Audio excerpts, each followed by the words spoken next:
We go to Russ in Connecticut, right out of the chute. Hello, Russ. How are you? Hey, Glenn. How you doing? Very good. Well, first I want to let you know I'm black. Put that right out there. All right. Hang on, Russ. While we're doing that, I'm white. I'm more of a pinky Me too. than a white. I'm sort of beige. Yeah. Well, if you will. I'm kind of beige-ish. piggish pink. I'm more of a brown. I only say that just to establish a little credibility All right. of what I'm going to speak on.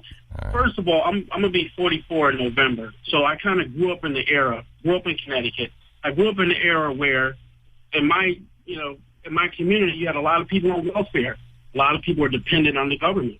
And at some point, people were skeptical. But over time, you have more people who are dependent on the government began to trust them. Basically, I think that's what Barack Obama is trying to do now. Basically, get more people trusting the government who are dependent on it, saying, look, we're your friend.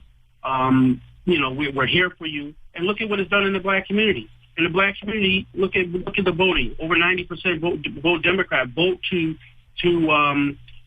for dependency. And then also with other minority groups as well. And I think that's what Barack Obama is doing.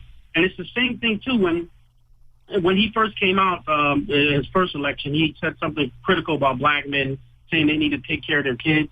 I don't know if you guys remember this. But remember Jesse Jackson was heard on the microphone saying he wanted to cut his you-know-what's out? And they had that on CNN or something. Yeah. That's right. Because it's the same thing he did with Bill Cosby. You step out of line and you start talking about personal responsibility, they snap you back. And, Al Sharpton, Jesse Jackson, those types, even, Reverend Wright, they'll complain about, how the government's bad until they write the check. Once they write the check, okay, then we're good. And that's what's happened. Now look at the statistic and look at what they want to extrapolate. And think about this for a minute. If you can get 90% voting, people voting for you based on what? They haven't delivered in the black community. The only thing they have delivered was food stamps, housing, basic stuff. And then you combine that with public education, or horrible public education, and then you basically see the government as your friend. And so when you start talking about the government, you say, hey, wait a minute. I want my Social Security. I want my welfare check.